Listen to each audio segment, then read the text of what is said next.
In Barrow County this morning, there were 2 hearings, 2 different cases, but very, very much related.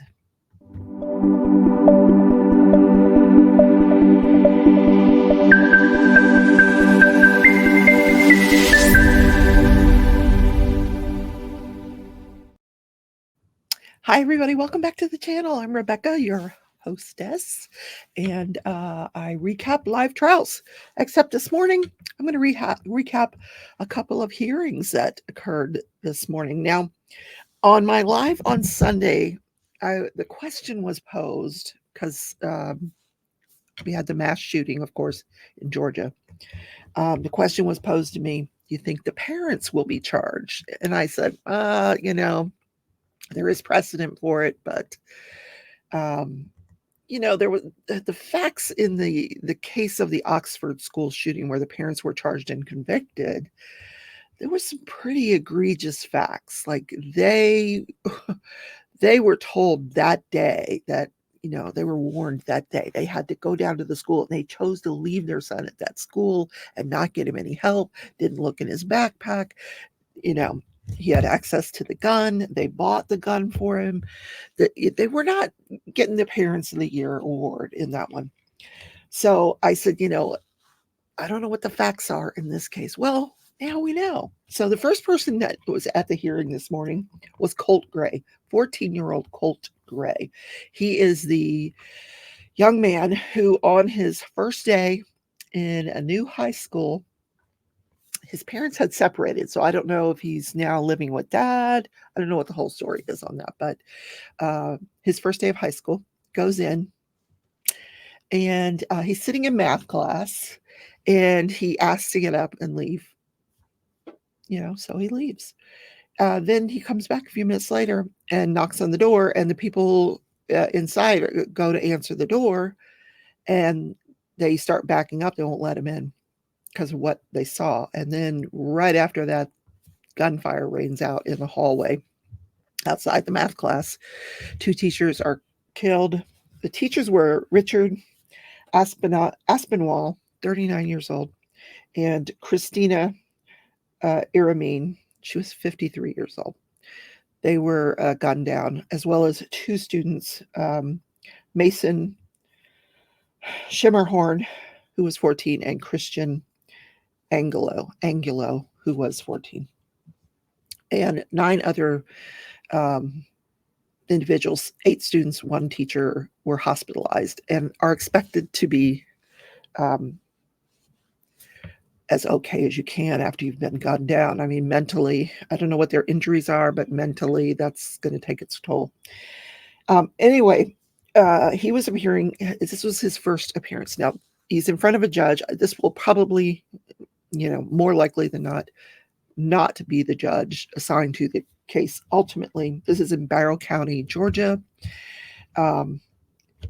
Small town, about 50 miles outside of Atlanta. And 100 miles from my friend, Mama C. Anyway,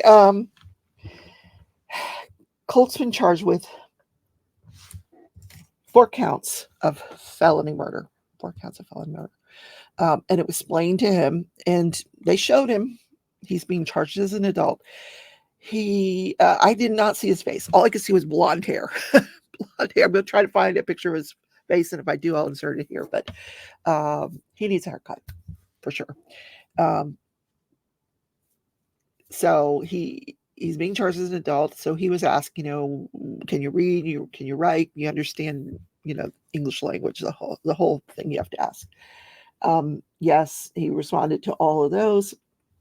Now, apparently, there's some kind of conflict that occurred with the public defender's office, and they had to reach out and retain counsel for Colt.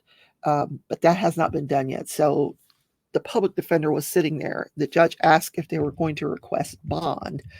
And he said, not at this time. They'll wait for the new counsel that will be assigned this afternoon, and he will be allowed to request bond. Then he not getting no bond. I'm not even worried about that. So Yeah. In any case, so he was read by the judge the charges, and he was told each one of those 4 charges, uh, the highest level of penalty is death. So could be a death penalty case should the state decide to pursue it, and I suspect they will. In any case, so that hearing, it was very quick. That was it. There was no like statement of the facts, none of that. Just here are the charges. Yeah, you understand what you're charged with? Yes. Okay. Then the judge says, "There's another hearing." Another hearing? What? Yes. Different case, but it's Colt's dad. Yes, Colin Gray, 54-year-old Colin Gray. He has been charged with 2 counts of felony murder, second degree, each of which holds up to a 30-year sentence. 4 counts of involuntary manslaughter, felony involuntary manslaughter, which means a death occurred that he didn't intend for that death to occur. And each one of those 4 charges carries up to 10 years each. And then he's charged with 8 counts of felony cruelty to children, second degree. And each one of those 8 counts carries with it up to 10 years in prison.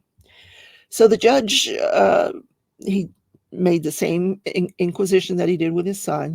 What's the highest level of education you have? I think he said he had 11th grade GED.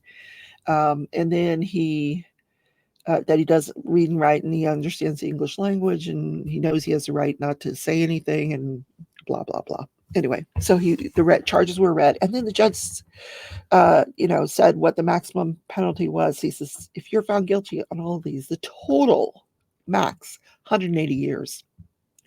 180 years. So how did we get here? Yes. Well, as it turns out, back in May of 2023, the FBI got an anonymous tip that on Discord, on Colt Gray's Discord, he made a statement to the effect that he was going to shoot up the middle school. Shoot up a middle school tomorrow. So the FBI called the local sheriff to go out and investigate. And the sheriff contacts Colt, and he's like, "No, that's not me. My account was hacked a couple months ago. I haven't used that account in a couple months. I would never say such a thing." He was 13 at the time. He was in middle school. And the sheriff's statement was that there was conflicting evidence as to who made that statement on Discord. Okay. So they didn't do anything. Now, the FBI followed up with the dad, and they said, you have weapons in the house. Yes. Are they secure? He goes, yes, they're secure. So I guess subsequent to all this, dad goes out and buys his son an AR-15. The gift that keeps on giving, right? Why? Now they would go hunting together, and he says, my son is never around a gun unsupervised. No, it does not have unsupervised access to a weapon. That's what he told the FBI. So that is why we are here today. Now, the father had said that his son was being picked on at school, and that he was struggling with his parents' recent separation.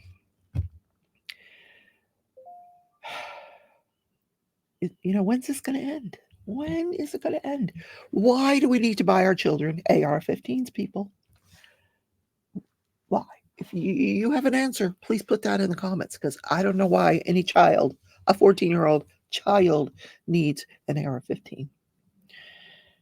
In any case, the dad, the kid, I could not gauge his emotions because all I could see was hair.